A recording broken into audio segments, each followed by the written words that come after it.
Sir ఒకవైపు ఇదేదో కుట్ర, దీని వెనక ఏదో కుట్ర జరిగే ప్రయత్నం ఉంది, ఇండస్ట్రీలోని కొంతమంది ఇలా కుట్ర చేస్తున్నారు అనే వార్తలు ఈ ఇష్యూ బయటకు వచ్చేప్పటి నుంచి వస్తూ ఉన్నాయి. ఎంతవరకు నమ్మాలంటారు? నిజంగా కొరియోగ్రాఫర్ పైన కుట్ర చేసి ఇలా ఈ కేసులో ఇరికించేంత పరిస్థితి ఉందంటారా? ఒకవేళ కుట్ర చేస్తే ఎవరు చేసి ఉండాలి? అది వాళ్ళ ఇంటర్నల్ గా ఉంటే జరిగితే జరిగి ఉండొచ్చు, బట్ అంత అవసరం ఉంటుందా? ఉండకపోవచ్చు. మనం ఏం చెప్పలేం. ఏ కోణాన్ని మనం తప్పని అనలేం. మన రేపు ఇన్వెస్టిగేషన్ లో అది కూడా కరెక్ట్ అవ్వచ్చేమో, తెలియదు కదా, లేదా తప్పు అవ్వచ్చు. తప్పించుకోవడానికి ఆ కోణం వీళ్ళే ప్రొజెక్ట్ చేసి ఉండొచ్చు, లేదా అది నిజమైపోయి నిజంగా వీళ్ళు అతని కెరియర్ జడగొడటానికి నా బొట్టులు ఎవరిని జడగొట్టి ఉండొచ్చు. ఏదైనా జరిగి ఉండొచ్చు కదా. ఓకే సార్, ఉదయం ప్రెస్ మీట్ లో మాట్లాడుతూ ఉన్నప్పుడు మీరు ఇంటర్నల్ కమిటీ మెంబర్ గా కూడా ఉన్నారు, గతంలో కూడా కొన్ని కేసెస్ ని సాల్వ్ చేశామన్నారు. అసలు ఎలాంటి కేసెస్ అవి, ఎంత తీవ్రమైన కేసెస్, వాటిలో మీరు విధించిన అంటే లైక్ ఇండస్ట్రీ నుంచి బ్యాన్ చేయడం జరిగిందా, వాళ్ళ కార్డ్స్ ని తీసుకోవడం జరిగిందా, ఏం శిక్షలు వేశారు వాళ్ళు? యాక్చువల్ నేను ఇదే ఫస్ట్ కేసు నా వరకు అయితే. నాకు అంతకుముందు ఒక కేసు వచ్చింది, అది ఫాల్స్ కేసు అని చెప్పి దానికి కౌన్సిలింగ్ కి పంపించాం, నేను ఉన్న దాంట్లో. ఈ కేసు వరకే ఇది నాకు సెకండ్ కేసు. ఇది మధ్యలో కేసులు మిగిలిన వాళ్ళు చేశారు. ఈ కాన్ఫిడెన్షియల్ మాకు 25 మంది మెంబర్లు. నా కేసులో ఇంకోళ్ళకి చెప్పరు, ఇంకోళ్ళ కేసు మాకు చెప్పరు. ఇట్లా మాకు ఒకరికి వాళ్ళ కమ్యూనికేషన్ కూడా ఉండదు. సో ఇవాళ వాళ్ళు చెప్తాంటే 6-7 కేసులు వచ్చినాయి అంటే నాకు నన్ను పిలవలేదు అనుకున్నాను. అప్పుడు తర్వాత నేను అడిగితే చెప్పారు. మనం అందుకు 25 మెంబర్స్ మొత్తం. నేను అందరూ 25 వస్తారు అనుకుంటే 5 ఉన్నారు. మొన్న అన్నారు లేదు, ఎప్పటికప్పుడు సెపరేట్ ప్యానల్ చేస్తామండి అన్నారు. ఓకే. అండ్ ఇంకొకటి ఏంటంటే బట్ ఏదైనా కానీ అంత సీరియస్ క్రైమ్ అయ్యి ఉండదు, ఏదో ఉండి ఉంటుంది, వాళ్ళు ఇమీడియట్ యాక్షన్ ఏదో తీసుకుని ఉంటారు. ఓకే ఓకే సార్, ఇండస్ట్రీ అనగానే చాలా మంది అప్పటి హీరోయిన్స్ ఇప్పుడు కాస్టింగ్ కౌచ్ గురించి మాట్లాడుతూ ఉంటారు. స్టిల్ ఇప్పటికీ కూడా ఉంది, అది ఇంకా ఎక్కువైంది, బయటికి రావాల్సింది చాలా ఉంది అని చెప్పి ఆ వార్తలు వస్తూ ఉన్నప్పుడు ఇలాంటివి ఇష్యూస్ ఒక్కసారిగా తెర మీదకి వచ్చినప్పుడు ఎలా చూడాలంటారు? చూసేది ఏం లేదమ్మా. ఇప్పుడు స్త్రీని మనం ఇట్లా చూడటం అనేది మామూలు అయిపోయింది. ఇప్పుడు ఎగ్జాంపుల్ చెప్తాను నేను. ఇప్పుడు నేను ఒక రెస్పాన్సిబుల్ పొజిషన్ లో ఉండి ఇప్పుడు అందులో ఉన్నాను కాబట్టి నేను రెస్పాన్సిబుల్ గా మాట్లాడుతున్నాను. అదే నాకు దాంట్లో లేననుకోండి, కామన్ మ్యాన్ గా ఉన్నాను అనుకోండి, కామన్ మ్యాన్ గా ఉన్నాను అనుకుంటే మీరు ఇట్లా చెప్తే ఏ మామూలు మీ అమ్మాయిలు అంత అట్టపడు అని పిచ్చి మాటలు మాట్లాడుతుంటాం. అంటే మనలో ఒక రకమైన ఆడవాళ్ళు అంటే ఒక న్యూనతా భావం ఒకటి మనకు మొదటి నుంచి జెనెటిక్ గా వచ్చేసింది. ఆడవాళ్ళు ఏం చేస్తారు, జెండర్ బయాస్డ్ గా మాట్లాడతాం, తక్కువ మాట్లాడతాం అనేది ఎక్కువ వచ్చే జనరేషన్స్ వచ్చినాయి. కొన్ని వేల సంవత్సరాల నుంచి వచ్చినది ఇవాళ కొత్తగా మారమంటే మారదు. ఇప్పుడు వాళ్ళు ఈక్వల్ గా పనిచేయటం మొదలు పెట్టిన లేడీస్ ఇంకా అది అట్లాగే ఉంది కొంచెం. బట్ బయట ఫీల్డ్స్ లో కంటే కూడా ఈ cinema entertainment I don't accept that. బయట కంటే చాలా తక్కువ నేను చెప్పడం సీరియస్ గా చెప్తున్నా. I'm not supporting this. ఇక్కడ లేదని నేను చెప్పట్లా, ఉందని చెప్తూనే ఇక్కడ తక్కువ ఉంది అంటున్నా. తక్కువ అంటే ప్రతివాడు ఆ పని చేయడమ్మా. అందరూ కాస్టింగ్ కోచ్ అనేది ఉండదు. ఉంది, ఎక్కడో ఉంటుంది, ఉన్న చోట ఉంటుంది, లేని చోట లేదు. ఇప్పుడు కొంతమంది అదే పని మీద ఉండేవాళ్ళు ఉన్నారు, లేదని నేను అన్నా. కొంతమంది అసలు తలెత్తి చూడని వాళ్ళు ఉన్నారు. కొంతమంది పని మాత్రమే చేసుకునే వాళ్ళు ఉన్నారు, పని కోసం పని చేసుకుని వెళ్ళిపోయే వాళ్ళు ఉన్నారు. కొంతమంది మ్యూచువల్ అండర్స్టాండింగ్ తో ఉన్నవాళ్ళు ఉన్నారు, కొంతమంది లివింగ్ రిలేషన్షిప్ లో ఉన్నవాళ్ళు ఉన్నారు.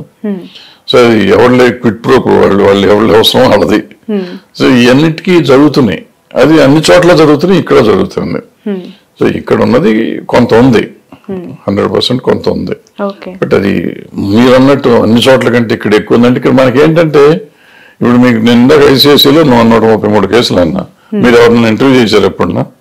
మీకు తెలుసా? మీకు తెలియని కూడా తెలియదు. మీరు మన దగ్గర 6 కేసులు వస్తే మీరు వచ్చి నన్ను ఎందుకు అడుగుతున్నారు? ఎందుకంటే మనకి వ్యూవర్షిప్ ఎక్కువ ఉంటుంది, మన గురించి ఎక్కువ మాట్లాడుతూ ఉంటారు, మనం ఎక్కువ జరుగుతుందని మనం అనుకుంటూ ఉంటాం.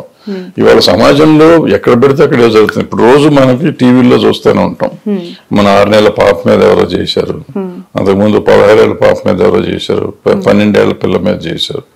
ఇన్ని చూసి మనం బాధపడతా ఉన్నాం. ఇవాళ అన్ని కేసులు మనం చూస్తూ సడన్ గా ఒక కేసు వచ్చేసరికి సినిమా ఇండస్ట్రీలోనే మనం ఎట్లా అంటాం, అవన్నీ సినిమా ఇండస్ట్రీ కాదు కదా. బట్ ఇక్కడ చాలా కామన్ గా చూసేవాళ్ళేమో, కానీ ఈ ఇష్యూలో ఉంది ఒక కొరియోగ్రాఫర్ అనేది పక్కన పెడితే అటువైపు ఉన్న ఒక బాధితురాలు తను ఒక మైనర్ అనే విషయం చాలా కలవరానికి గురి చేస్తుంది. డెఫినెట్ గా అది చాలా ఇంటెన్స్. అంటే మనకు వచ్చేటప్పటికి తెలియదు, కేసు వచ్చినప్పటికి తెలియదు, తర్వాత మనకి ఎంక్వైరీలో బయటపడింది తప్ప కేసు వాళ్ళు చెప్పినప్పుడు అసలు మైనర్ లోపలికి రానివ్వకూడదు కదా. మైనర్ ని కొరియోగ్రఫీకే పెట్టుకోకూడదు, కొరియోగ్రఫీ దేనికి పెట్టుకోకూడదు.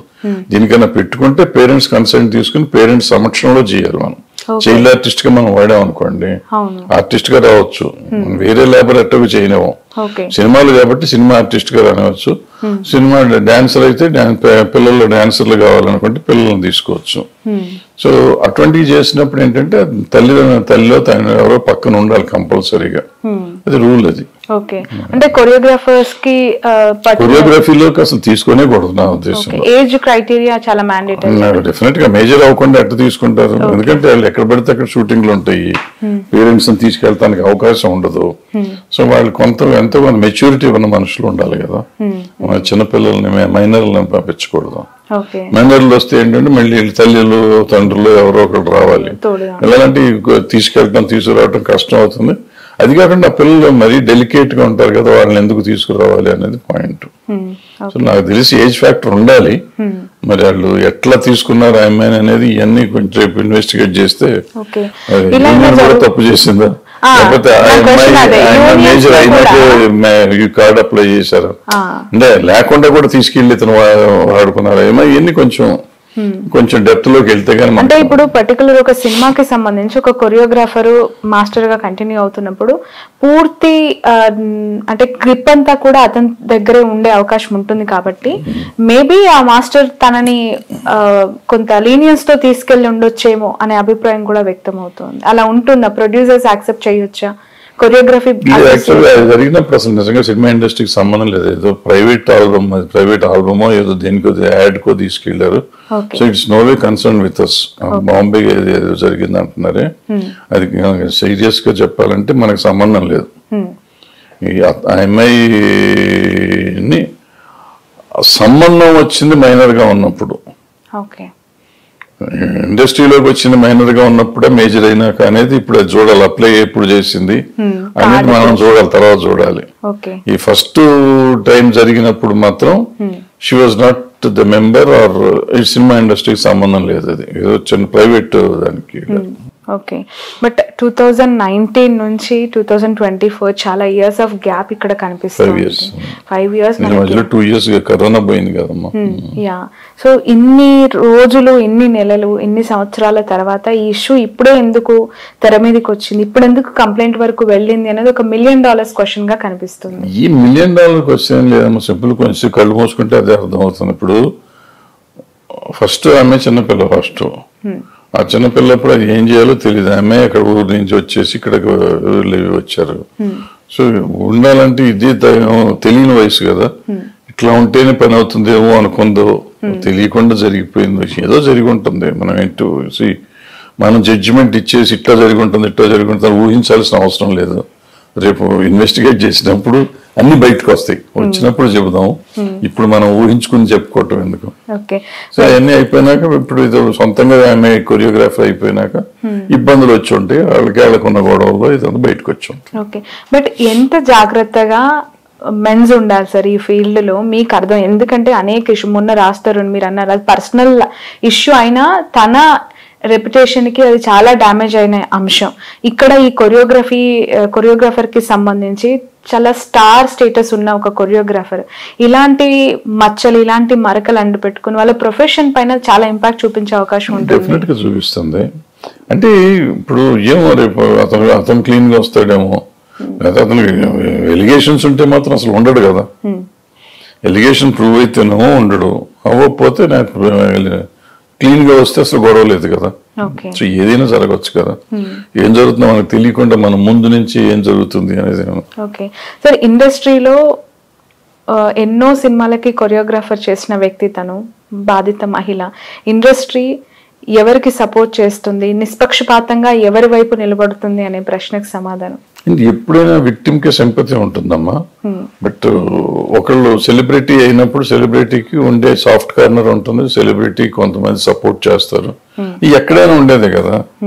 ఇప్పుడు నా మీద ఏదైనా కేసు ఉంది, నన్ను సపోర్ట్ చేసేవాడు నన్ను సపోర్ట్ చేస్తారు, నా మీద కేసు పెట్టినోడు ఉంటాడు కదా, కేసు పెట్టినోడు నేనంటే అగైనెస్ట్గా. ఇప్పుడు అందరూ మీరు మంచోడు అంటున్నారండి, మీకేంటండి అంటే మనం ఏం చెప్తాం. సో ప్రతి వాళ్ళకి శత్రువులు ఉంటారు, ప్రతి వాళ్ళకి మిత్రులు ఉంటారు. ఓకే, బట్ అవి రాను రాను నీరు గారిపోతాయి, మళ్ళీ కడిగిన ముత్యం లాగా ఆ సదరు స్టార్ స్టేటస్ అనుభవించే వాళ్ళే వస్తారు. ఇండస్ట్రీలో లాస్ట్ కి జరిగేది ఇదే అనే కమెంట్ పైన. ఈ ఇండస్ట్రీలో అని మీరు అంటున్నారు. ఇప్పుడు మనం 75 సంవత్సరాలు వచ్చాయింది, మనకి స్వతంత్రం వచ్చి 76 సంవత్సరాలు అయింది. 76 సంవత్సరాల్లో మనకి కరప్షన్ కేసులు ఉన్నాయి. ఎన్ని వేల కేసులు వచ్చినాయి దేశంలో, ఎంతమందికి శిక్ష పడింది? లాలూ ప్రసాద్ యాదవ్కి, జయలలిత గారికి, ఇంకా 2-3 అట్లా అయింది. మిగిలిన వాళ్ళంతా బయటికి ఉన్నారు కదా.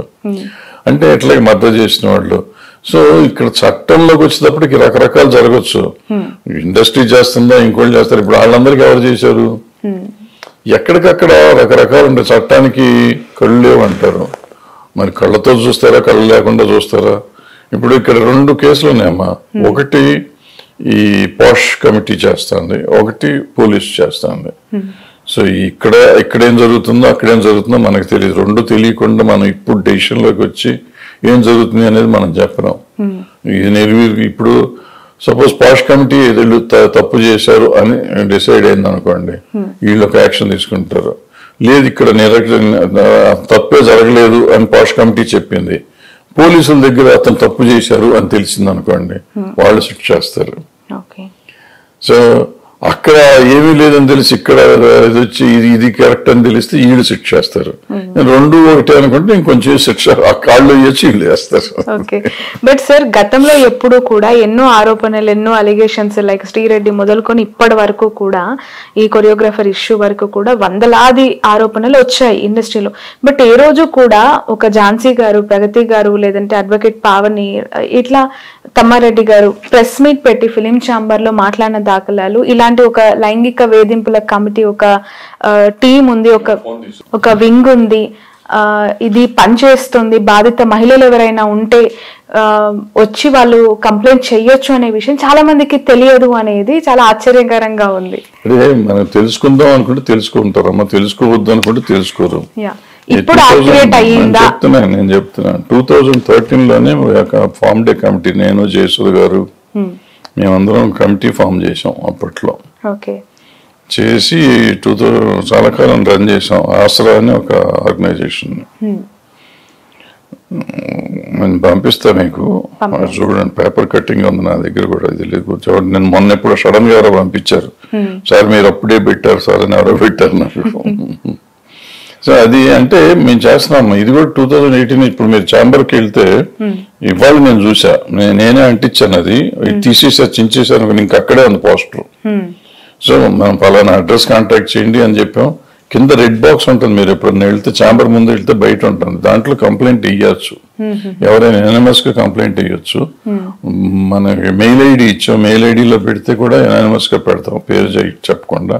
అట్లా కేసులు చూస్తూ సాల్వ్ చేస్తున్నాం. సో మనది ఉంది. తెలుసా తెలీదంటే మేము ఈ పాష్ 2018 తర్వాత వీళ్ళు 3000 మందిని ఇది చేశారు, స్టేట్మెంట్లు తీసుకున్నారు మన వాళ్ళు. అంటే 3000 మంది మహిళలతో మాట్లాడారంటే ఆల్మోస్ట్ ఇండస్ట్రీ అందరికీ తెలిసి ఉండాలి, కింద నుంచి పై దాకా తెలిసి ఉండాలి.